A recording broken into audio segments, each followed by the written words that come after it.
Difficult to describe what takes place in training in a circle when I'm training people to be mediums. And it very much depends on the person who's come to the circle. Some people are far more open or sensitive to things around them than others.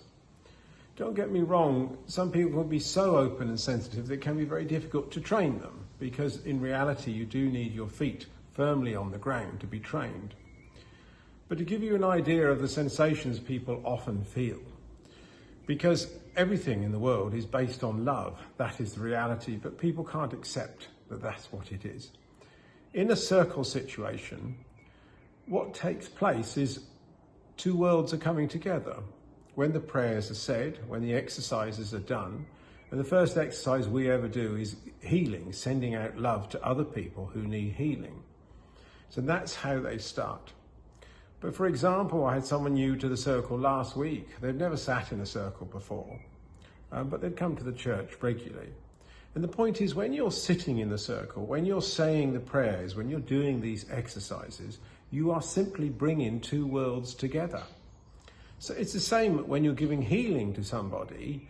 Your loved ones on the other side will be there. They will take advantage of the situation. And in a training, in a circle situation, all those on the other side who can draw close.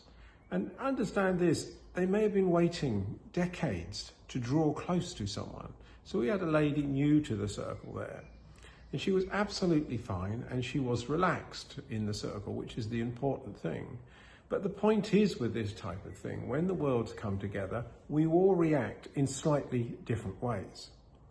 If you are a sensitive person, you will often sense what's around you. And in this particular situation, this person said afterwards they sense more love than they have in their entire life. Because what's taken place, you're sitting there and relaxing, and those from the other side, and because you've said the right prayers, and because it's a protected circle, can draw very close. But they can only draw close when you are very relaxed. So the aim is to relax everybody in the circle with the exercise and with what's taking place. And then those on the other side can draw close. Whether it is what you would call angels or those that are shining, your loved ones, you name it, they can all draw close in a circle situation. And it's interesting in a circle when you are asking someone to more than they anticipate to do, when you're pushing someone. So the energy comes in the circle and people are able to do things that they never thought was possible. Regularly people will be there who thought they weren't clairvoyant. They're not clairvoyant, that's it, I can't do it, I can't do it. But with the right exercises and suggestion, people come there and they say a few words and they try a few things and they are encouraged.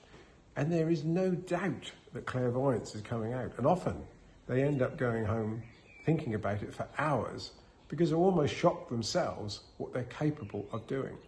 So that is why in a circle situation, you're bringing the worlds together as you're training, and then people will sense this love, which you can't really describe in words. It's only in those situations that it can take place.